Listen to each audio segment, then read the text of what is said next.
Thank you so much for coming together today. I also like to convey my gratitude to my senior colleagues, Mrs. Nirmala Sitharaman, the Commerce Ministry, the CII, to put together this event where, as they say, the experts are here and the policy makers are here. Well, firstly, I think of all the industries, media and entertainment happens to be the most exciting industry. And it is also one of the fast growing industries in India. From television to print, digital, animation, VFX, gaming, radio, music, outdoor publicity, the entire gamut put together nearly occupies most of our time from wake to sleep. We are involved with it somehow or the other. Television, of course, and print, of course, are the lead in terms of reach to the people.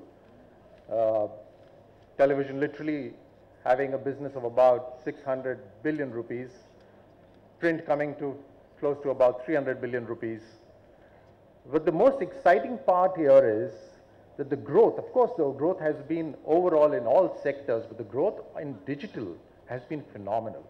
I was speaking to Sudhanshu earlier, the 28% of increase in digital is something that speaks volumes of what is to come ahead.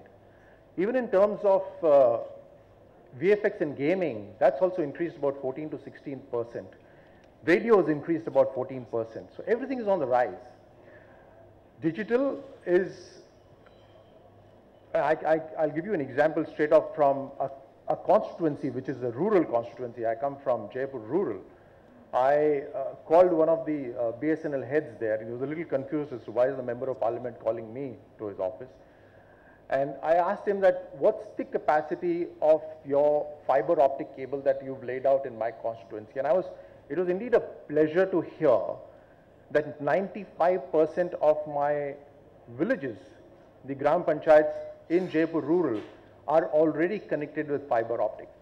And when you talk about the entire country, it is 1 lakh kilometers of fiber optic cable that's been laid out. 55,000 villages will, by 2019, will have enhanced connectivity on internet. Of course, there are private players coming in as well.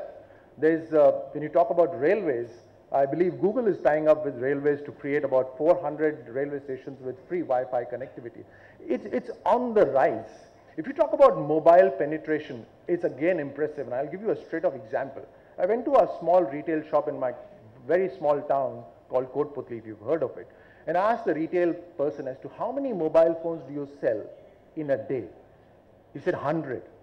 And I said, of which how many would be smartphones? And you'll be surprised. 60 smartphones being sold every day in a small town in rural Rajasthan.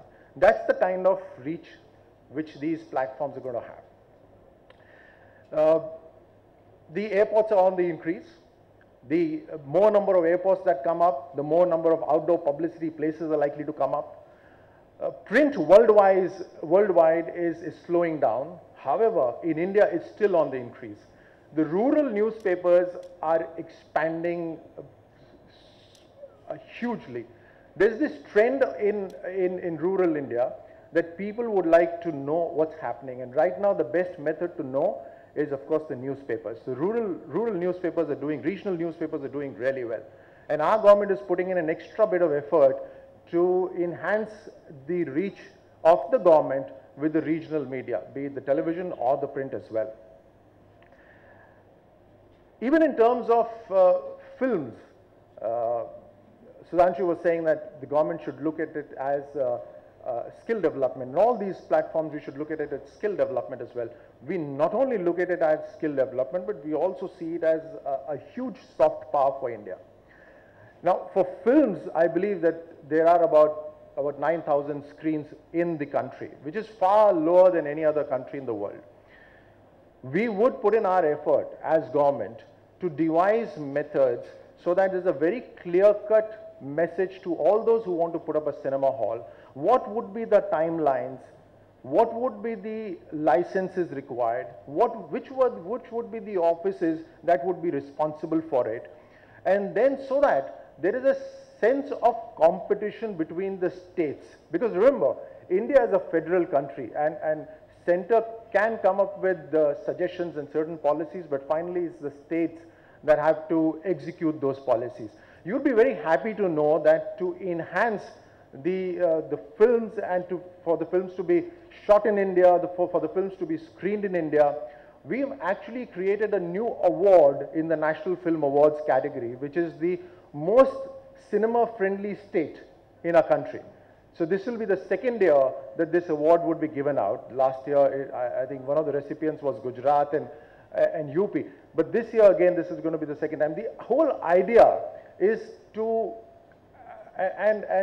believe me when I say that right now, the interest of some of the states is so low for this award that they'll send just one-page entry for what they've done for being cinema-friendly in their state. But then there are states that are extremely friendly.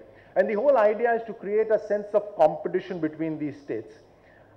We've also created a film facilitation office.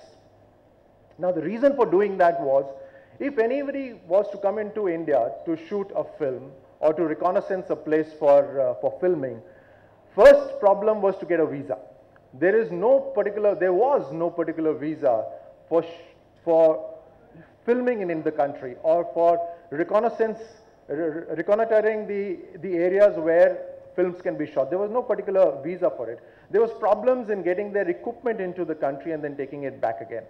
So you'd again be very happy to know that we have created a separate category of visas only for filming in India. It's already been done.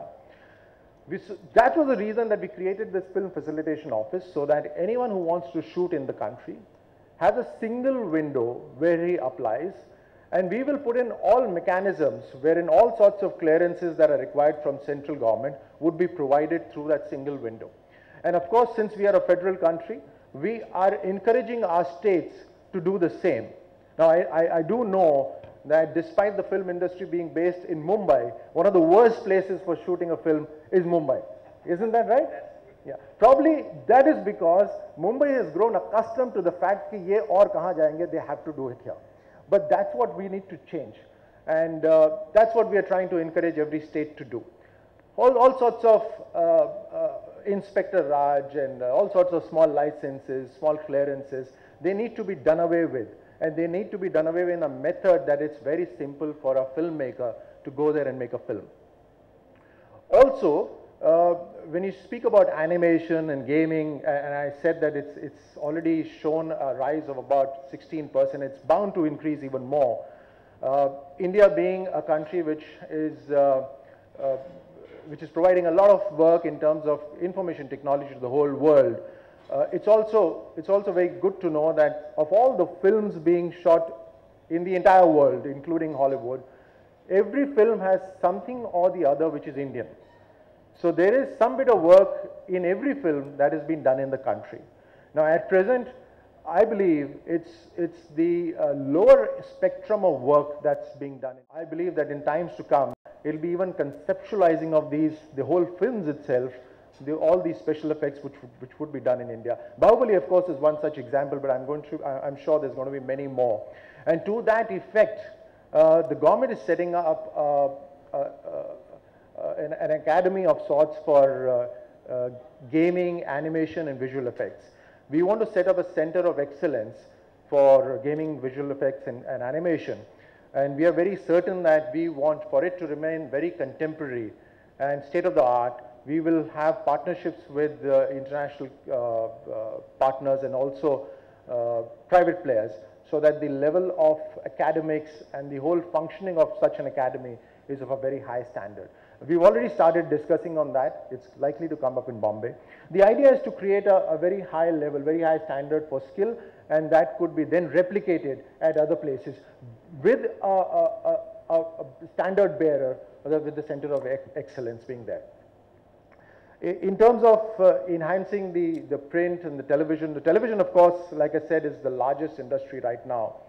I was reading remarks of CEO of BARC wherein he stated that 99 million households have television, but only 80 million households have a gas stove. I don't know how much is true, but the fact remains that entertainment is very important to anyone, and why not Indians as well. So therefore, you will have a television in every household, and right now it's just about 2/3 of the country that has television, so there's a huge growth which is still pending and which is likely to take place. Even in terms of skill, like I said, when you talk about these games, I believe there's a game where with Chota Bheem, there's a character, and he washes his hand with a particular brand of soap.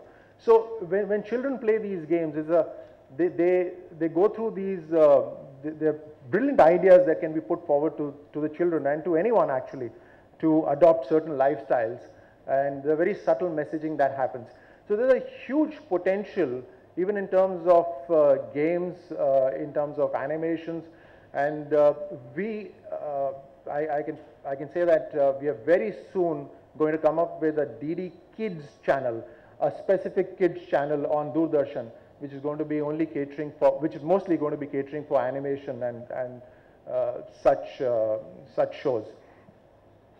So this is the time when I feel that India is on the verge of breaking out in the media and entertainment sector.